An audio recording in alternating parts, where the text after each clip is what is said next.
We thought it was going to be a busy couple of days, and boy, oh boy, buckle up, fantasy heads. We have a spicy couple of episodes ready for you on the Locked On Fantasy Hockey Podcast, starting with Tuesday's episodes. Trades, Taylor Hall on the move, news. What do you need to do with your fantasy squad in a few weeks for these fantasy drafts? Tap into Tuesday's episode and find out. Let's get right to it. You're Locked On Fantasy Hockey, your daily podcast on fantasy hockey. Part of the Locked On Podcast Network, your team every day.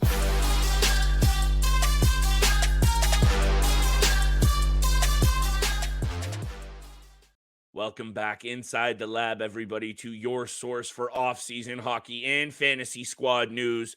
It's the Locked On Fantasy Hockey Podcast with my boy Steele Roden. You can check out his work all across YouTube under NHL Quick Hits and, of course, all across the fantasy hockey realm on the Locked On channels. I'm your boy Big Flip Livingstone. Thank you for joining us for the Tuesday episode, and thank you for making us your first listen every single day. Today's episode is brought to you by the Game Time app. Download the Game Time app, create an account, and use code LOCKEDONNHL for $20 off your first purchase. Steele, we kind of predicted these couple of days, weeks leading up to July 1, going to be busy. NHL awards. This brings all of these NHL pundits together. This means things are going to happen. And now here we go. We've seen a few things happen over the last couple of days. Taylor Hall on the move, big salary dump from the Boston Bruins. Yeah. What does this mean for Tyler Bertuzzi and some more Boston Bruins moves? I need to pick your brain about that. I need to also know what you think about Torey Krug throwing the brakes on what I think, Danny Briere is probably feeling the heat the most. You mentioned it. He's trying to put his stamp in Philly. We'll talk about the trade that is now on hold. Kevin Hayes maybe not going to St. Louis. And lastly, my goodness, the Calgary Flames, the last 2 years, they went from being Stanley Cup contender Steele to now it's almost a straight fire sale for the Flames. Yeah. I need to know what you have to think about that situation. We'll get to it all on today's episode. I'm throwing it right over to you, though. Taylor Hall on the move. Take that angle any way you want to take it. Yeah, Taylor Hall and the rights to Nick Foligno headed to the Chicago Blackhawks. Foligno is currently and remains a UFA, so maybe the Chicago Blackhawks find a deal with him or he becomes a free agent at the start of July 1st. So those two players swing their way to Chicago while Boston receives Ian Mitchell and Alec Regula, two prospect guys who have only played less than 80 games in the NHL, haven't really gotten that opportunity yet. But like you said, this was obviously a salary dump and a contract dump to free up some cap salary for the Boston Bruins. They now have $11 million in cap space. Hopefully they can re-sign Bergeron and Krejci to 1-year team-friendly deals. I think that's what their main priority is right now, is to keep a few of their top centermen for the Bruins. But the main point of this trade is Taylor Hall. What does it mean for his fantasy value? What does it mean for the Chicago Blackhawks?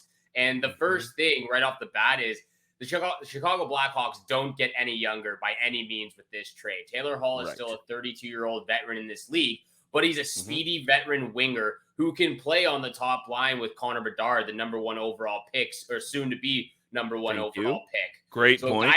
A guy who can score, can keep up with this generational talent. I'm also going to throw in Andreas Athanasiou in this position as well, because he's a speedy winger who can fill in on the right side on that top line for Chicago.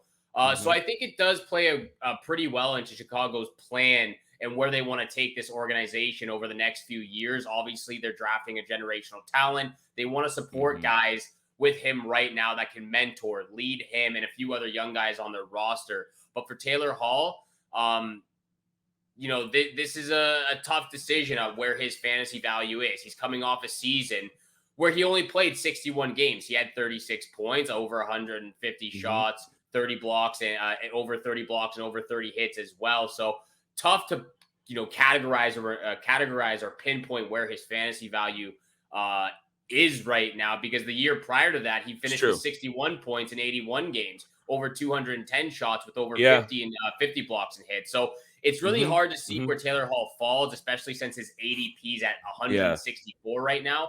I think he would fall in the category or the draft round of probably the 12th or 13th.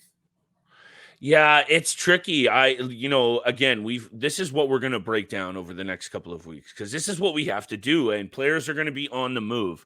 And actually, my first gut instinct was to think, there's some pieces in Chicago. Lucas Reichel Steele, I want to put him Yeah. on the list of some of those guys that you're going to get really upset with. Flip, stop talking about the same couple guys. Hashtag Cole Perfetti, hashtag Seth Jarvis.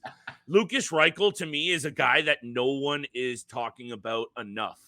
And there are some small opportunities, and this is a bit of a gamble to predict that Taylor Hall is going to go to a team like the Chicago Blackhawks. He's going to now have to be that veteran presence, right?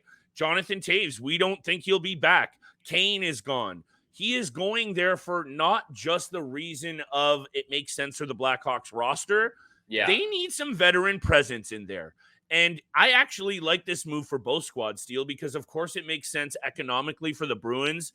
And keep your eye on what this means for the Tyler Bertuzzi contract. I think they're making the right move here. They also have to pay Jeremy Swayman, Steele. He's an RFA. You don't want to let any of those things go sour with. I think you and I have both been very clear on what we think of Jeremy Swayman. He's arguably the best second option in the league. He's could be a number one on a lot of teams. So anyway, makes sense for the Bruins. I like it for the Blackhawks.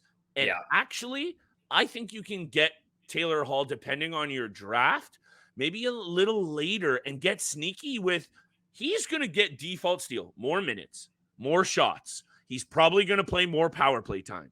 I think this actually is a good thing for Taylor Hall's value. I see 50 points out of him this year. It's good for his fantasy value. I don't think he falls to those later rounds, though, because, his ADP is in the 14th round right now. Okay. I think people are going to realize that he's playing with Connor Bedard most likely in a generational That's the talent. fact, yeah. Where do we think Connor Bedard's going to land with his point production? Is he a 60-point, 70-point player in his rookie season? It's possible that he does, and Taylor Hall's right beside him. So very good point, Steele. I think, 13th, 14th round, he'll probably remain. If you can get him in the 16th, that's kudos to you because that's a sneaky draft pick. And you know what? Now that I'm thinking of it, that caveat of playing with Bedard is actually going to drive his value up. So I messed that one up because you know what? I would actually love to take a risk on him right where you're saying. So kudos to you. You're right. If he plays with Bedard, oh my goodness. And at the end of the day, Steele, I think you and I have actually had a few good conversations about the fact that you can't overlook the worst teams in the league for some really good fantasy opportunities. And here we are talking about potentially one of the best ones on a bad team. Connor Bedard, there's going to be attention paid to him. But hey, power play, Athanasiou, Bedard, Taylor Hall, and Seth Jones on the blue line. I don't hate the opportunities for this team to score some goals. Well, like you said earlier today, this is an original six franchise, and we know that they're not going to be bad for long. I really like this trade as well. I'm right there with you. I think what this means for their future is they have a ton of flexibility. Like I mentioned a couple of episodes ago, they only have one long-term contract right now, and that's Seth Jones. Everyone else is pretty much under 2 years or on their last year of a contract. And they've got Taylor Hall for the next 2 years. They'll have Connor Bedard on ELC. They've got $31 million in cap space. So the Blackhawks are trending in the right direction, obviously, once they draft Connor Bedard.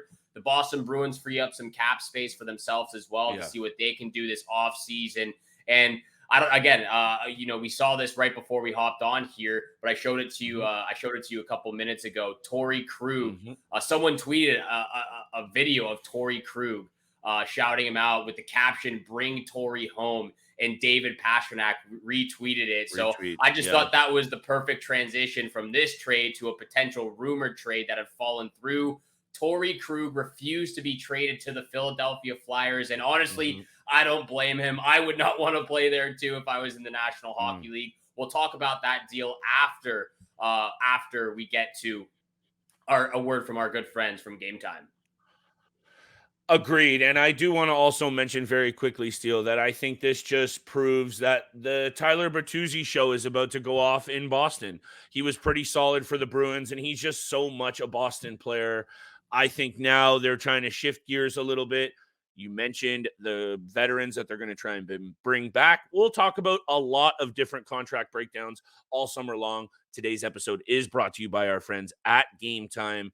Download the Game Time app because buying tickets for your favorite events. It's not going to be a stressful situation with Game Time. You want to make sure you get the fastest and easiest ways for all of your sports, music, comedy, and theater events near you. And with killer deals on last-minute tickets and the best price guarantee, you can stop stressing over tickets and start getting hyped for all the fun you're going to have at your next event.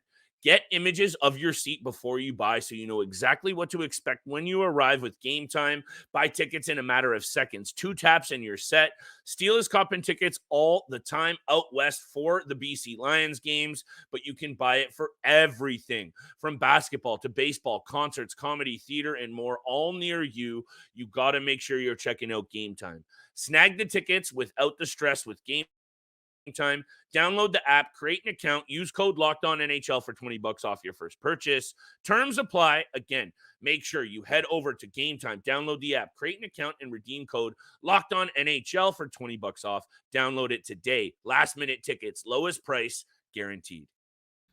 And thank you so much for making the Locked On Fantasy Hockey Podcast your first listen every single day. Make sure after today's show, be sure to check out Locked On's 2023 NHL Mock Draft Special. The local hosts of the Locked On NHL channel have made their picks, and hosts Gil Martin and Hadi Kalakesh break down every selection over a 3-day mock draft event. Find the episodes on Locked On NHL and on their YouTube channel, wherever you get your favorite podcast. And thank you so much for tuning in to the Locked On Fantasy Hockey Podcast every single day. We appreciate all the love and support out there.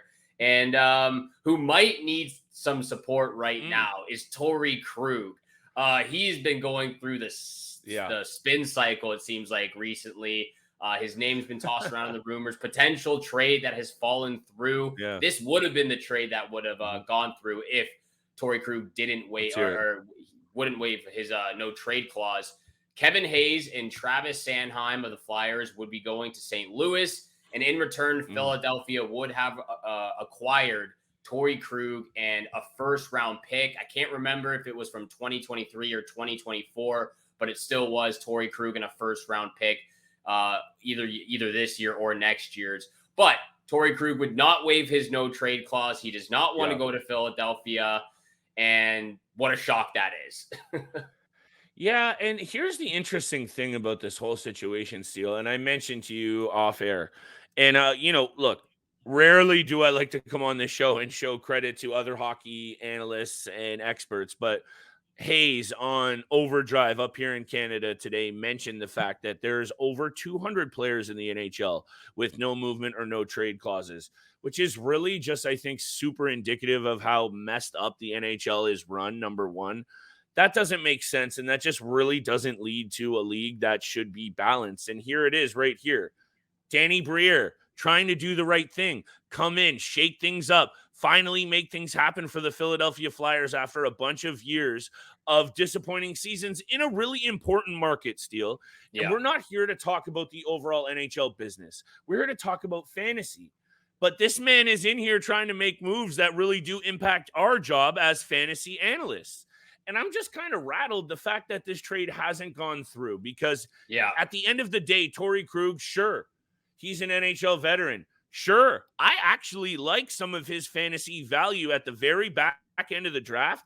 His peripherals are pretty decent. Steele for a 31-year-old blue liner. It's the injuries with him. So aside from the no movement clause, aside from this trade being held up, and actually I think Kevin Hayes would be a perfect fit in St. Louis, it's just silly that the NHL allows these kinds of things to happen so often. And lastly, I want your take on this. I think Torey Krug's value would actually plummet going to Philadelphia.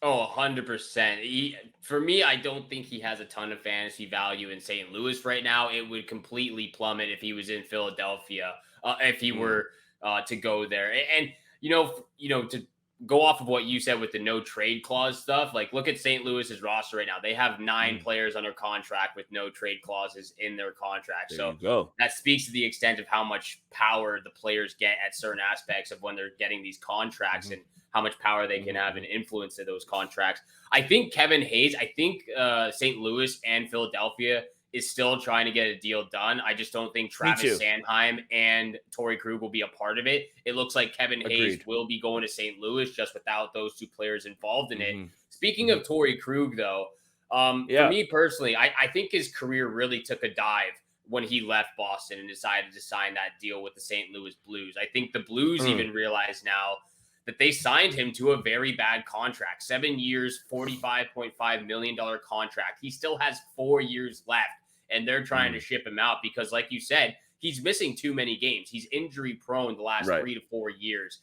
He barely plays 60 games, gets 30 to 35 points a year over the last 3 years, less than 130 shots, 90 blocks, 50 hits, all of them less than that over the last 3 years each year. So I see what you're saying. I guess it depends on certain fantasy leagues and how they're being run. But for me personally, when I look at his ADP was 108.9.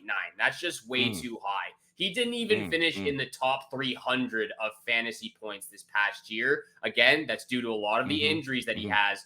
But for me personally, of course, I'm fading Torey Krug. If he's one of your last picks, so be it. But there's probably a few better options out there. There is. I just don't know if I'm here for the whole take on like you're saying 130 shots from a blue liner. That's still pretty solid given his age. 87 blocks. That's still pretty solid. I think what I'm most concerned and where I vibe with you and agree the wholeheartedly is now those couple of serious injuries. And he seems to come in and play a couple of great games and then get hurt again. And he's just not, I bet you if we looked at these 63 games Steele over the last 3 seasons, however many games it's been, how many are actually consistently big chunks of time at a time? Yeah. It might be really spotty because he's just not been able to stay in the lineup. So to me, it's a real gamble. And if it goes to Philly, I'm not seeing it. I think most importantly, though, here, aside from Torey Krug, the Blues are active. Philly is active. Kevin Hayes is on the move. If you have him as a keeper, like if you're in a deep, deep dynasty league and you do have Kevin Hayes, or you're about to set your keeper list, because I know that's going to happen for me in a couple of weeks here, Steele, or even a week ahead of free agency. And I actually wanted to do an episode with you on that, some keeper lists. Let's look at that for the dynasty settings because it's about to happen. But Kevin Hayes, actually, I don't want to give up on Steele, because if he was able to kind of produce in Philly under your boy Tortorella, who we know everyone hates to play for, I actually don't hate his ability to go to St. Louis and put up more points. That's how I'm looking at it for Kevin Hayes. I think it would be great for his fantasy value. I don't think he'll jump up 3 or 4 rounds, but maybe a round or so. Because he's surrounding himself. He's surrounding himself with a guy like Jordan Kyrou, a guy like Robert Thomas. Those are the guys that you want to be playing with, especially at this age of their careers, where those guys are, 23, 24 years old. Maybe I'm getting their age wrong right now. I'll pull it up. That's okay. Playing with young guys. Yeah, 23 in Robert Thomas, 25 in Jordan Kyrou. Jacob Verana. Jacob Verana, who we really like when he's in the lineup as well. Yeah. Braden Shen, who's also 31, who used to play for Philadelphia as well. So there's a lot of young guys on the St. Louis Blues team. Again, I think they have a few bad contracts, Torey Krug being one of them. I think the Jordan Binnington big question mark as well. Another guy who has a no trade clause. So the Blues, they have 7.1. Wow. There you go, Steele. There you go. $7.5 million in cap space right now. They're trying to offload some of those bad contracts. If they can do it, who knows what they'll look like next year. They could make a run for a playoff run.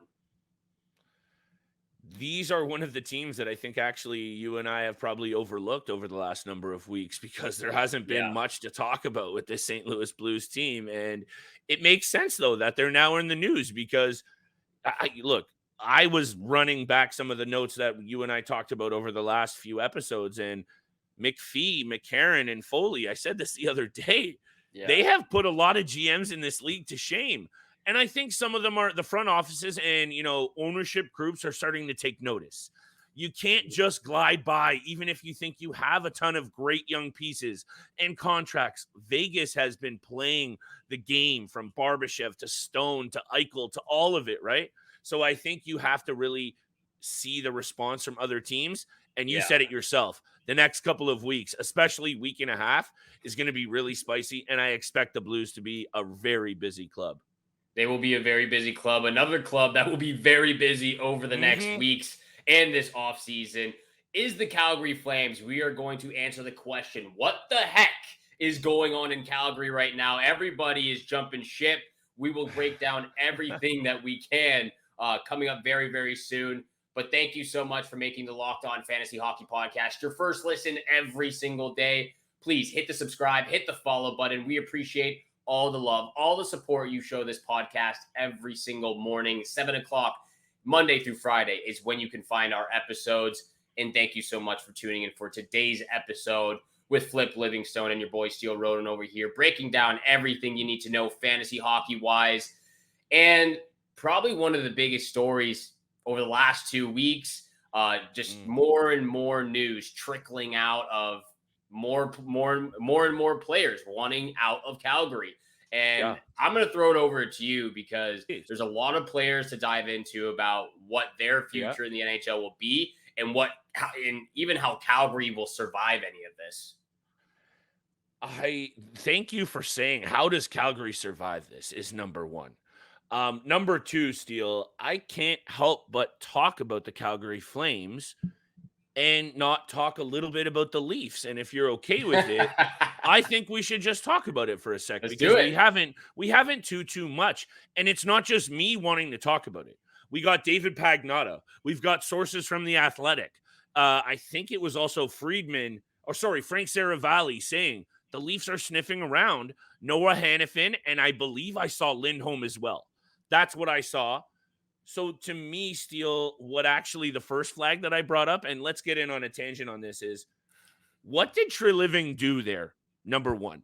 And if there are these rumors connecting the Leafs to these players, let's hope this relationship that he has with some of these guys is a lot better than what happened with Tkachuk and Gaudreau, his two biggest stars from the year before.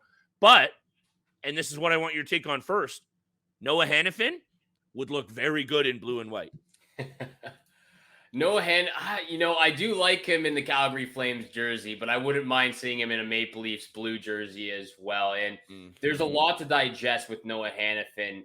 I remember a few weeks ago when I mentioned a potential trade spitball, and I was like, figure out a trade for William Nylander and Matt Murray to acquire Markstrom and Rasmus Anderson. Noah Hanifin would be a type of guy I'd take as well, but that's spitballing here. But Brad Treliving is one of those guys who, when he likes someone, he's going to go out them and he knows their game. So I completely agree. Yes. If Noah Hanifin were to somehow end up in a Maple Leafs jersey, he would be one of those guys that might jump up a few rounds on the board for me. And Dan Vladar has been another name. This isn't rocket science, Steele. The guy was in Calgary for a number of years. He comes to Toronto. They have the needs at positions, and Calgary is in flux. Yeah. They were the most difficult team to watch last year, Steele, from a betting perspective. You and I haven't talked about bets in a while because it's a quiet season. But my goodness, just totally unbiasedly, the Calgary Flames team should have been way better than they were this year. And they were just disappointing. They blew leads, 1-goal games that they should have won. All of those things, though, you almost can't overcome, and you have to kind of move on. They've moved on in the front office, and I think, so what is it? Backlund, Lindholm, Hanifin, and even Toffoli, all not wanting to stay. I could honestly see all of them going, but I want to leave this with Hanifin and take it anywhere you want after this, because I think we'll be talking about the Flames a lot. Noah Hanifin had a really, really good year, Steele. 38 points, 176 shots, 129 blocks, almost 80 hits, and 33 penalty minutes. He was a very, very effective defenseman. And I think, given his caliber, and I know he wasn't really panned out to be, what was he? Was he third overall? Fourth? Fifth overall draft pick. I know he developed slowly and maybe didn't pan out to be the rocket stud on the blue line everyone expected. 6'3", 210 pounds. He has all the tools to still be that, and he's only 26 years old. I would love him in blue and white as a fantasy GM and as a fan of the Leafs. And you can't even, put blame on him for the production he had this year. He lost Johnny Gaudreau. He lost Matthew Tkachuk. He was without two superstars that he's played with for the last few years, or pretty much his entire career so far. And think about the year prior. He put up 48 points in 81 games. That's a pretty decent year for a 25-year-old for the Calgary Flames. I think you hit it right on the nail. There's there's a lot to be said. I think the biggest news that was really just defeating for a lot of Calgary Flames fans was hearing Tyler Toffoli wanting to leave or not wanting 100%. to re-sign, especially after his 100. exit interview after the season was over. He praised Calgary, loving the community. Mhm. And then for that news to drop a couple of weeks later was very tough to hear. But Yes. from what I'm looking at this from many standpoints, but I'm going back 2 years for this.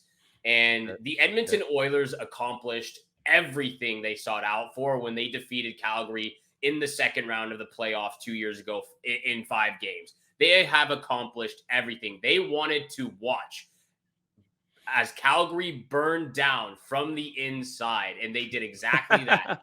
Flames lose Gaudreau to free agency. They trade away a superstar player in Matthew Tkachuk because he was walking anyways. And then we saw over the last year, team chemistry and overall just their luck just starts to fade, starts to crumble. They miss the playoffs. They fire their head coach, their GM, and the organization part ways. And now 4 more crucial players don't want to re-sign in Calgary. I think, it's becoming a little bit of a trend this year of players not wanting to sign long-term in Canada.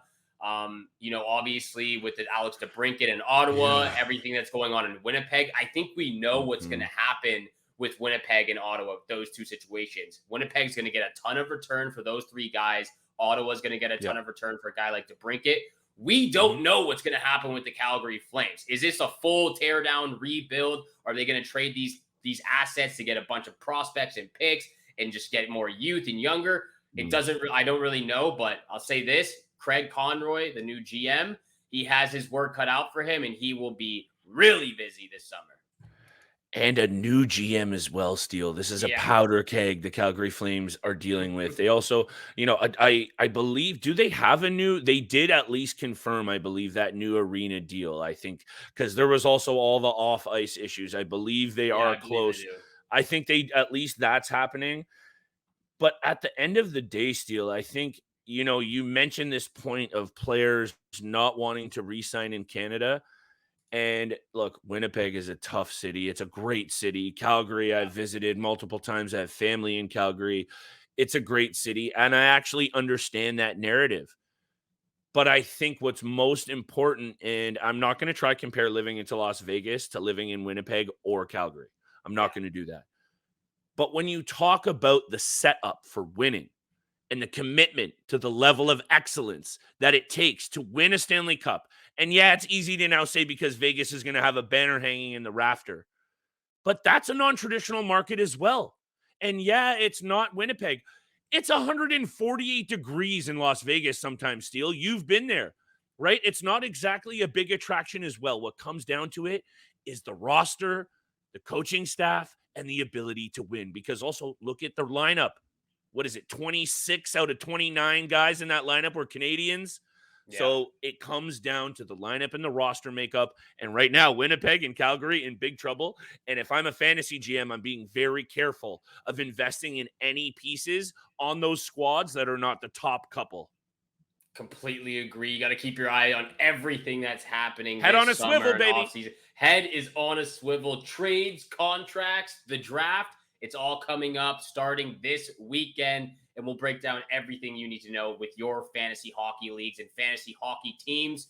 And thank you so much for making the Locked On Fantasy Hockey Podcast your first listen every single day, Monday through Friday, 7 o'clock in the morning is when you can find our episodes. So make sure you hammer the subscribe, hammer the follow button, and we appreciate all that love and support. Thank you so much for tuning in for today's episode with Flip and I. Have a great day. Good luck with all your summer bets out there, and we shall see you back here again tomorrow. Peace.